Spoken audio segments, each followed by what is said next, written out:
Some men raise a glass to celebrate. I raised mine to remember every single word being said about my daughter, in a language they thought I'd never understand. Smile, Mark.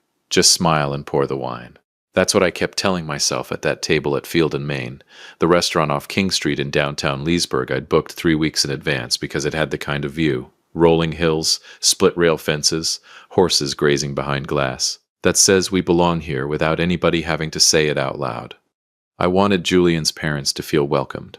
I wanted them to feel like Loudoun County wasn't some flyover, nothing between D.C. and nowhere. I wanted more than anything for my daughter Molly to look around that table and see her whole world sitting in one room, getting along. I didn't get that. I got something else. And it started with a wine list. Mark, is this the Bordeaux you selected? Jean-Luc asked, holding the bottle like it had personally wronged him. His accent made every word sound like a verdict. In France, we would not serve this with the duck. It's Virginia wine, actually, I said. Local vineyard, about 20 minutes from here. Jean-Luc set the bottle down like it had a smell. Ah, how resourceful. Beatrice smiled at me the way you'd smile at a child who just showed you a crayon drawing. And what is it you do again, Mark? Construction? She said construction like it was something you'd need to wash off your hands before dinner. Contracting, I said. I build things. Mostly custom homes now. How practical, Beatrice said, and turned back to her wine. Practical. Like I'd told her I collect bottle caps. I let it go. Molly was laughing at something Julian said, her hand in his, and that right there, was worth every backhanded compliment these two could throw at me over a plate of duck confit. I've been broke. I've slept in my truck between jobs when I was 24 and too proud to call my own father for help. I know how to eat condescension with a smile. You do it for the people you love. What I didn't expect was for them to think I couldn't hear the real thing. Welcome to Dad's Raw Revenge. Get comfortable. This story is going to take you somewhere. Hit that like button and drop a comment below letting me know where you're watching from. Trust me, you're going to love it here. Here's what nobody in that restaurant knew about me. Not Julian, not his parents, not even Molly. Not really. Before I started my contracting business, I spent 4 years working construction and infrastructure jobs overseas in my 20s. Lyon mostly. Sometime outside Marseille. I didn't go to some fancy language school. I learned the way you learn anything worth knowing, by getting yelled at by foremen until you understood every word of it. I came home fluent, and then I came home quiet about it, because nobody at a job site in Loudoun County cares if you can conjugate a verb. It never came up. It never mattered. Until it did. About halfway through the meal, Jean-Luc leaned toward Beatrice and said something low, in French, with a small laugh at the end of it. And Beatrice, thinking she was safe, thinking the dumb American contractor across the table was just a guy who builds decks, answered him, in French, like flipping a switch. They think I'm furniture. I kept my face still. I kept cutting my chicken. And I listened. They talked about Molly's dress first. Beatrice called it jolie pour du pret-à-porter, pretty for something off the rack. Then Jean-Luc mocked the way I'd pronounced charcuterie earlier, doing an impression that made Beatrice laugh into her napkin. Small stuff. Cruel, but small. The kind of thing you could let slide if you had to. Then Beatrice glanced past my shoulder, toward the wall near the hostess stand, where the restaurant had a little gallery of local craftsmen's work. A habit of theirs apparently, rotating pieces from builders around the county. And there, framed under glass, was a photo of a bookshelf. My bookshelf. The one I'd spent 4 months building for Molly's room when she was 11, out of reclaimed oak from a barn that used to sit where our house is now. I'd sanded every shelf by hand. Molly kept her horse ribbons on it until she went to college.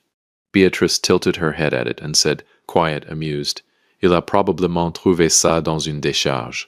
Les Américains n'ont aucun goût. Ils clouent du bois bon marché et appellent ça de l'artisanat. He probably found it at a dump. Americans have no taste. They just bolt cheap wood together and call it craftsmanship. I set my fork down. Not hard. Not a scene. Just down, deliberate. The kind of quiet that, if you knew me, you'd know meant something had shifted. She's talking about the shelf I built for my little girl. She's talking about 4 months of my life like it's garbage I scraped off a curb. Nobody at that table noticed. Julian was refilling his water. Molly was checking her phone under the table, smiling at something. Beatrice took a slow sip of wine, pleased with herself, like she'd just delivered a punchline at a party where nobody spoke her language. Except I did. I looked up, Jean-Luc caught my eye first. Just a glance, testing whether the American had noticed anything. I smiled at him. Easy. Warm. The kind of smile that says everything's fine here. You know, I said in English, setting my napkin in my lap, I've always thought the things people build with their own hands say more about them than anything they could buy. Don't you agree, Jean-Luc? Jean-Luc blinked. Of course. Good, I said. I'd hate for anyone at this table to think I don't know the difference between something cheap and something that lasts. I let that sit there for exactly 2 seconds. Long enough. Not too long. You have no idea what you just said in front of me, and I'm not going to tell you. Not yet. That should have been the worst of it. It wasn't. 20 minutes later, dessert plates cleared. Beatrice leaned toward Julien, not Jean-Luc this time, Julien, her own son, and asked, casual as asking about the weather, Est-ce que les papiers sont prêts? Are the papers ready? Julien nodded, barely looking up from his espresso. Presque. La semaine prochaine, je pense. Almost. Next week, I think. I kept my face exactly where it was. Pleasant, interested in nothing but my coffee. Papers. What papers? Ready for what? I didn't get the rest of it right then. That came later, in pieces, over the next few days, the way these things do. But I got enough. I got a name. Fiducie, trust. And I got a phrase from Jean-Luc that turned my stomach in a way Beatrice's comment about the bookshelf never could. Le père est tellement désespéré pour l'approbation. C'est pathétique. The father is so desperate for approval. It's pathetic. And then Julien, my daughter's fiancé, the man who'd asked me for my blessing 4 months ago with tears actually in his eyes, or so I thought, chuckled, and said, C'est pour ça que ça marche. Il veut tellement que Molly soit heureuse qu'il signera n'importe quoi. Je te l'avais dit, il est prévisible. That's why it works. He wants Molly to be happy so badly, he'll sign anything. I told you, he's predictable. Then he turned, right on cue, like flipping a switch back to English, and took Molly's hand across the table. You having a good time, babe? He asked her, that same warm, doting look on his face he'd had since day one. The best, Molly said, and leaned over to kiss his cheek. He's not marrying my daughter. He's performing marrying my daughter. And I just watched the rehearsal.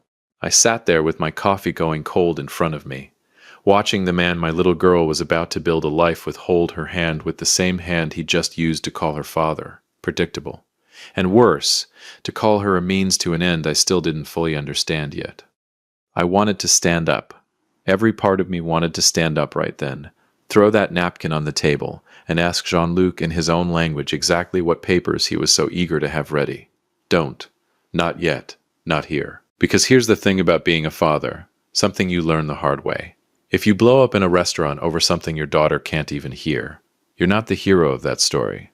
You're just the jealous, controlling dad who ruined her engagement dinner. Molly would defend Julien.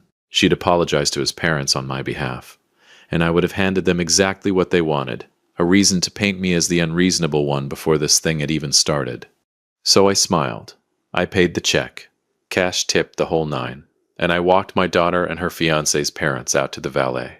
And I shook Jean-Luc's hand, and I told Beatrice the evening had been wonderful. And I meant every word of it in a way she'll never understand until it's far too late for her to do anything about it.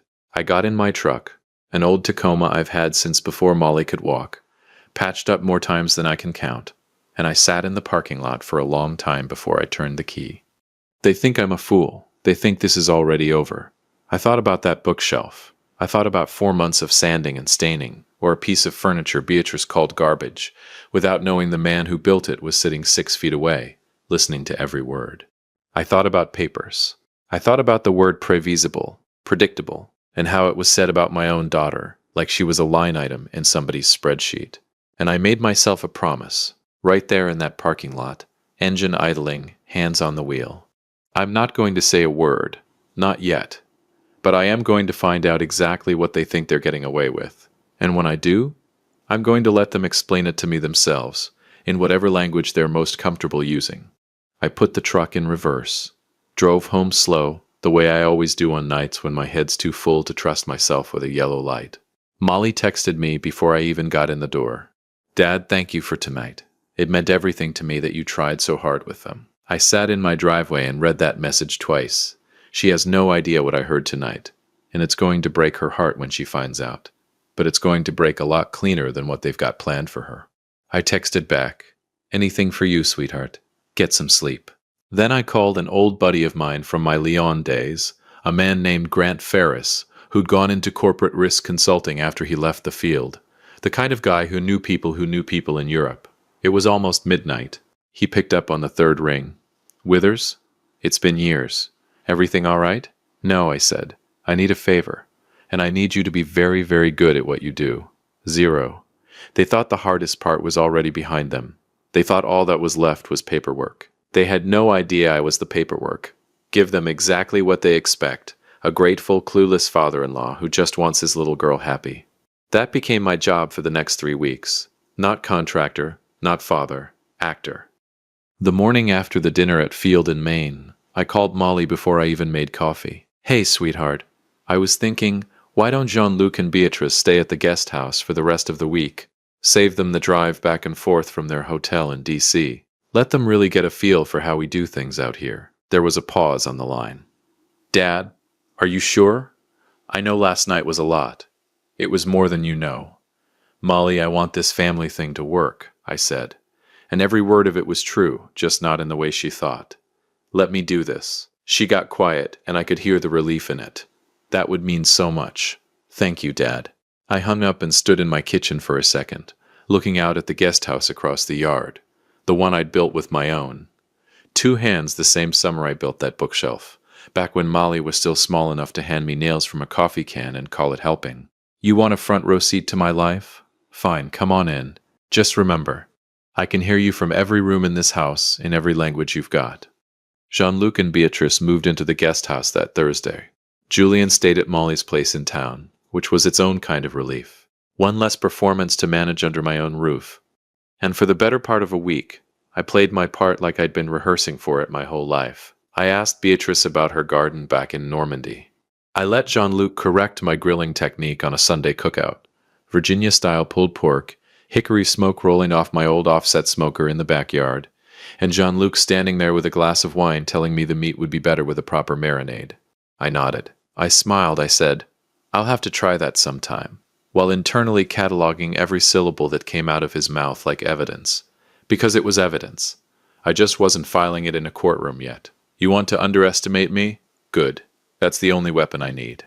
Thursday night, after Jean-Luc and Beatrice turned in early, jet lag they claimed, though I had a hunch it was something else keeping them tired, I sat in my truck in the driveway with my phone and called Grant Ferris back.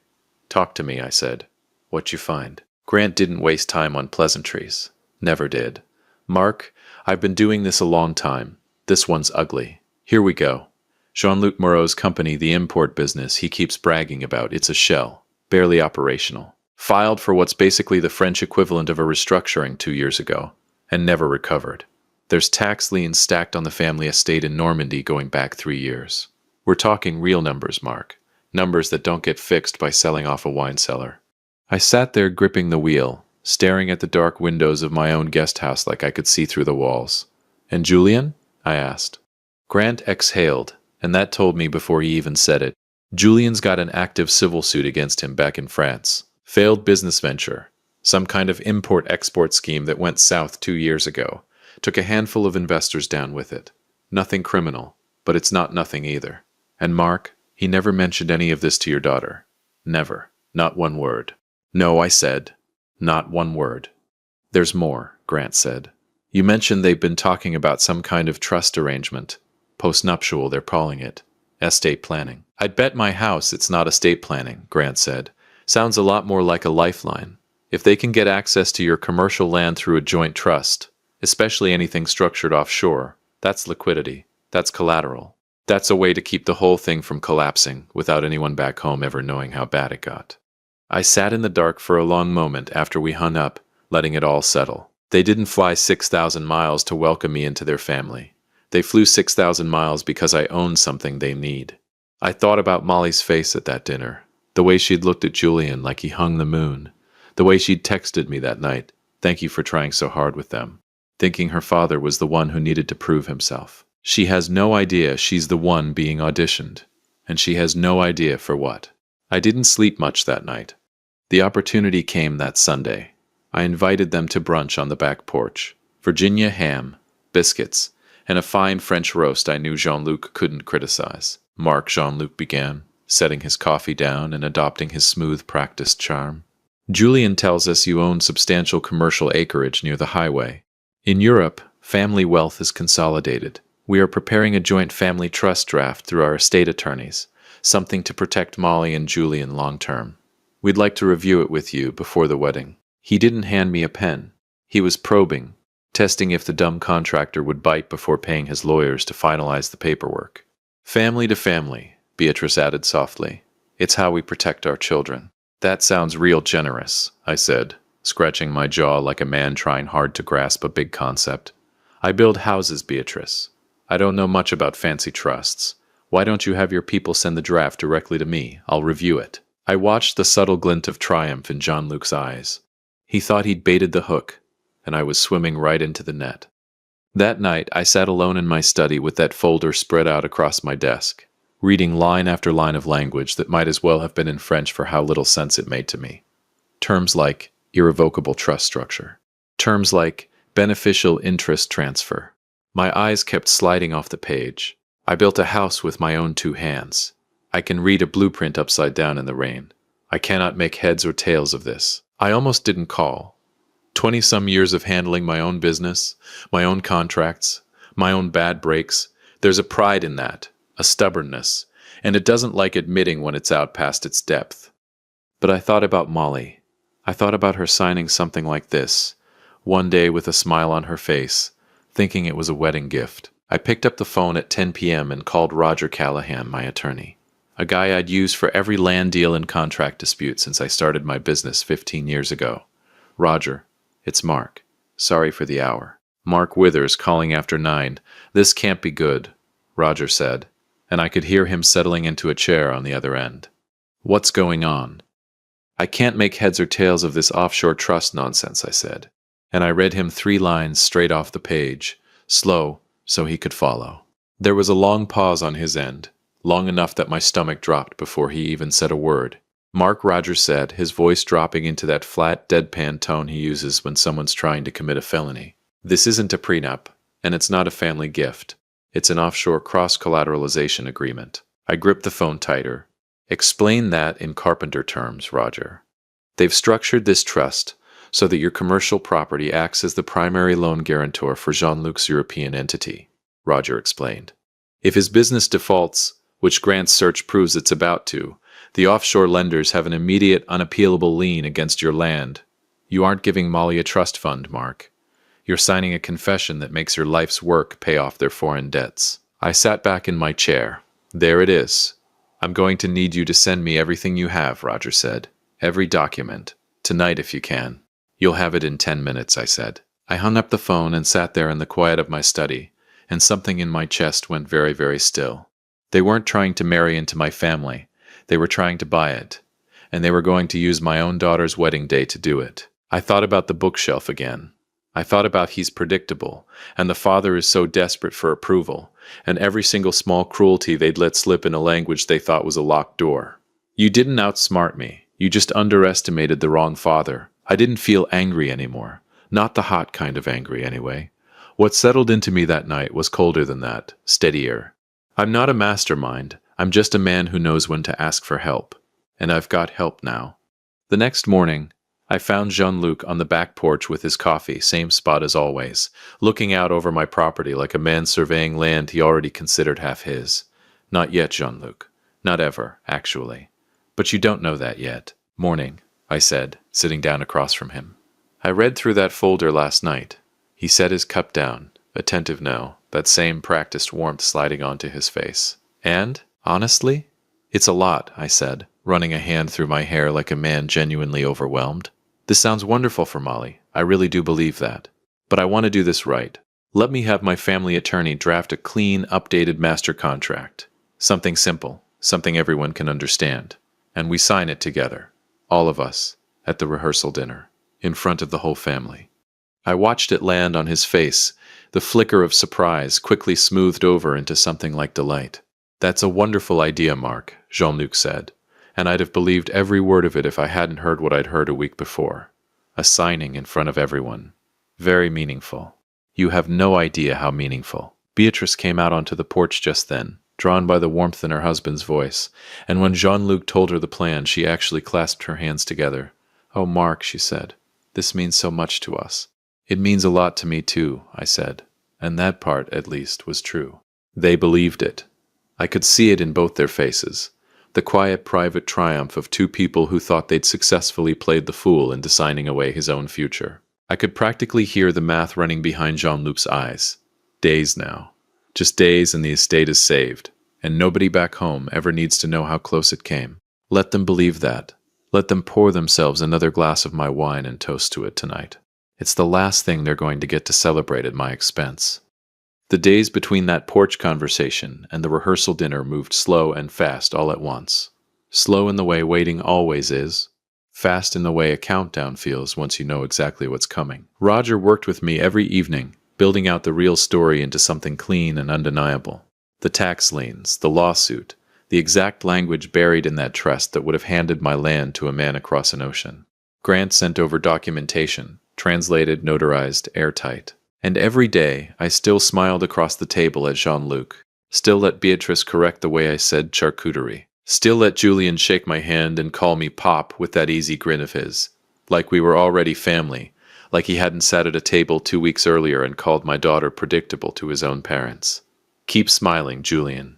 You've got no idea what's waiting for you." Molly, for her part, floated through those 2 weeks the happiest I'd seen her in years, planning seating charts, picking out her rehearsal dinner dress, texting me pictures of centerpiece options like my opinion on floral arrangements had ever mattered to anyone. "Dad, what do you think? White roses or the wildflower mix?" I stared at that text for a long time before I answered. Wildflowers. Because in about a week, sweetheart, I'm going to hand you back a life that's actually yours. And I want it to look like something that grew here, not something imported. Wildflowers, I texted back. Always. The rehearsal dinner was set for that Saturday. String lights ordered, the good china out. Jean-Luc and Beatrice sipping champagne on my dime, believing with everything in them that this was the night they finally won. Let them believe it. Let them raise their glasses. I've got a toast of my own coming. If you have been listening for a while, drop your thoughts in the comments. Hit the like button while you're at it, and be sure you're subscribed. They raised their glasses one last time that night, celebrating a victory that had never actually been theirs. Drink up. It's the last thing I'm buying you. The string lights went up across the back patio that Saturday evening, threading through the old oak trees I'd planted the same year Molly was born. Long tables draped in white linen, wildflower centerpieces, mason jars stuffed with black-eyed Susans and Queen Anne's lace the way Molly wanted. 40 of our closest people, laughing, drinking, passing plates of Virginia ham biscuits and grilled trout down the table like it was any other summer gathering. Except it wasn't, and I was the only one at that party who knew it. Jean-Luc and Beatrice held court near the head of the table, champagne flutes in hand. My champagne from a case I'd bought specifically for this night, though not for the reason they thought. Beatrice wore a cream dress that probably cost more than my first truck. Jean-Luc had that same easy, patronizing smile he'd worn since the night we met, like he was doing all of us a favor just by showing up. 2 more hours, Jean-Luc. Enjoy the view. I caught Beatrice leaning toward Julian near the drink table, her voice low, her eyes on me across the yard. I wasn't close enough to hear all of it, not with the band warming up and 40 conversations happening at once. But I didn't need to hear all of it. I'd heard enough of these two by now to fill in the rest just from the shape of her mouth and the smug little tilt of her chin. "Regarde le sourire," she said, and I caught that much clean across the noise. Look at him smiling. Julian smirked into his glass and said something back I couldn't catch. But I didn't need the words. I'd heard that tone before, at Field and Maine, over duck confit and a bookshelf they thought was garbage. Go ahead, enjoy the last few minutes of thinking you've won.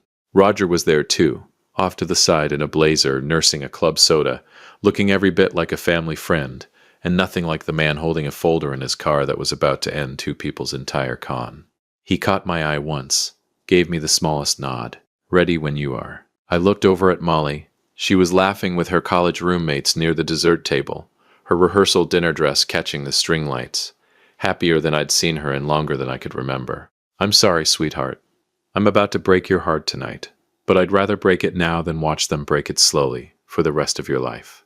One lie at a time." I picked up my glass, tapped it once with my ring, the sound cutting clean through the noise of the party. Conversations dropped off one by one, until the only sound left was the crickets starting up in the tree line, and somewhere behind me, a string light buzzing faintly on its cord. "If everybody could give me just a minute," I said, standing at the head of the table. "I promise I won't keep you from the trout for long." That got a laugh. "Good. Let them stay loose. Let them stay comfortable a little while longer. Most of you know me," I started. "I don't love speeches. I'd rather be up on a roof somewhere than up here with all of you looking at me." Another easy laugh. Molly beamed at me from her seat, that same soft, grateful look she'd had since that first dinner. "Thank you for trying so hard with them." "I did try, sweetheart. Just maybe not the way you think. But my daughter's getting married in 2 weeks," I said. "And I've spent every day since she was born trying to give her the kind of life where she never has to wonder if she's loved, where she never has to wonder if somebody's telling her the truth." I let that sit a second. My eyes moved just briefly to Julian. He was still smiling, still holding his glass loose in one hand, still playing the part of a man with absolutely nothing to hide. Not for long. "I want to thank Jean-Luc and Beatrice," I said, turning toward them, raising my glass slightly in their direction, "for coming all this way to be part of this family. That's not a small thing, flying across an ocean for people you barely know." Jean-Luc dipped his head, gracious, practiced. "The pleasure is entirely ours, Mark." "I'm sure it is," I said. Something in my tone must have caught, because I saw Beatrice's smile flicker. Just barely, just at the edges, the way you notice a draft under a door you thought was sealed shut. "Since our guests traveled all the way from Normandy," I said, turning to face the head table, my voice steady and easy, "I thought it only right to honor them in their native language, especially since they've spent the last 3 weeks assuming I couldn't understand a single word of it." I looked directly at Jean-Luc. The color began to drain from his face. "Je vais continuer en français." The accent I'd buried for 25 years came out sharp and effortless. I watched Jean-Luc's glass freeze halfway to his mouth. Beatrice went entirely rigid. "Pendant 3 semaines, vous avez parlé de ma fille comme d'une affaire commerciale?" I said, my voice cutting through the quiet patio. "For 3 weeks you spoke of my daughter like a business transaction. Vous avez ri de mon travail. Vous avez insulté ma maison. Et vous avez appelé ma fille prévisible, tout en complotant pour voler mes terres. You laughed at my work, insulted my home, and called my daughter predictable while plotting to steal my land." Julian scrambled in his chair, his face flushed red. "Mark, stop tais-toi, Julian," I said, cold as steel. "Shut up, Julian. J'ai tout entendu, chaque mot, depuis le premier soir au restaurant." I turned back to the room and switched seamlessly back to English. I heard every single word. The words hit the table like a dropped plate. 40 faces turned, first toward Jean-Luc and Beatrice, then toward me, then slowly toward Molly, whose face had gone from confusion to something else entirely. Something breaking. "Dad," she started, her voice small. "What?" "I'm sorry, sweetheart," I said, and I meant it more than I'd meant anything in a long time. "I didn't want you to find out like this, but I couldn't let you find out after the wedding either." I reached down beside my chair and picked up the folder Roger had brought, the same kind of leather folder Jean-Luc had slid across my porch table 2 weeks earlier. Except this, one didn't have a single lie inside it. 2 weeks ago, I said, laying it open on the table for everyone to see, Jean-Luc and Beatrice asked me to sign a family trust. They called it estate planning. A gift, they said. A way to welcome us into the family properly. I flipped to the first page. What it actually was a transfer of my commercial property into an offshore holding entity controlled entirely by Jean-Luc Moreau. Gasps down the table now. Molly's roommate covered her mouth. Roger stood quietly near the drink table, letting me run this the whole way through. Jean-Luc's company back in France is a shell, I said, flipping another page. It's been collapsing for 2 years. There are tax liens against his estate going back further than that. And Julian, I looked at him now. Steady, no anger in my voice at all, just fact after fact after fact, has an active civil lawsuit against him in France for a failed business deal he never once mentioned to the woman he's supposed to be marrying in 2 weeks. "That's not," Julian started, half rising from his chair. "Mark, that's not what it—" "I'm not finished," I said, and something in my voice made him sit back down. Molly stared at Julian now, waiting. Really waiting. The way you wait for someone to prove you wrong about the worst thing you've ever thought about them. Julian's mouth opened, closed. opened again.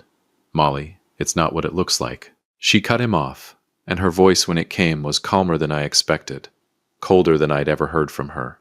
You called me cheap, she said.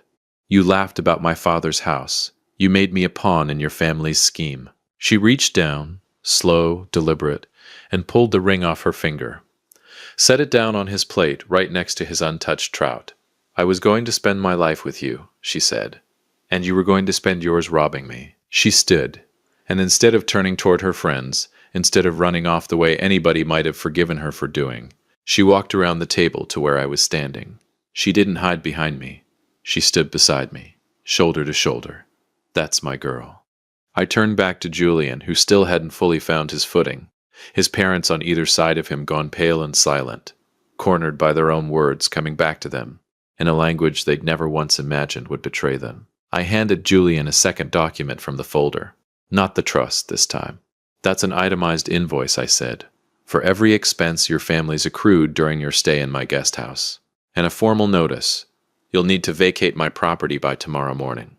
Jean-Luc found his voice first, thin and brittle. Mark, surely we can discuss. We discussed plenty, I said. In 2 languages, apparently. I just didn't join in until now. I picked up my champagne glass, the one I'd raised at the start of all this, and took a slow sip, savoring it, before setting it back down on the table with a small, deliberate click. Oh, and Jean-Luc, I said, I paid for tonight's dinner out of my peasant bank account. I'd say you're welcome, but we both know you don't mean it when you say thank you. I gestured toward the driveway, toward the guest house lit up gold across the yard, the same guest house I'd built with my own 2 hands, the same summer as that bookshelf. The guest house is unlocked, I said. You're welcome to stay there tonight, but I'd recommend calling a hotel instead. The breakfast is better. Nobody at that table said a word. Jean-Luc's jaw worked like he wanted to argue, wanted to salvage something, anything, out of the wreckage, but there was nothing left to salvage, not with a folder full of documentation sitting open on the table, not with his own son's words handed back to him in the very language he thought had made him untouchable. I looked down at Molly. She looked up at me, tears standing in her eyes, but her jaw set, steady, sure. You ready? I asked her, quiet, just for her. She nodded. Together, we walked away from that table, past the string lights, past the wildflowers in their mason jars, past 40 stunned faces and 1 folder that had just ended a con. 2 people flew 6,000 miles to pull off. Behind us, I heard Beatrice's voice crack, high and desperate, calling after us, words I didn't bother turning around to catch, in English or French. It didn't matter anymore. I'd heard everything I needed to hear from that family the first night, over duck confit, thinking I couldn't understand a word of it. You were wrong about a lot of things, Jean-Luc. But you were most wrong about this, thinking a quiet man with calloused hands wouldn't know exactly what to do with the truth once he had it. Molly slipped her hand into mine as we walked toward the house, the same way she used to when she was small enough to hand me nails from a coffee can and call it helping. Thank you, Dad, she said quietly, for hearing what I couldn't. Always, sweetheart, I said, every single word.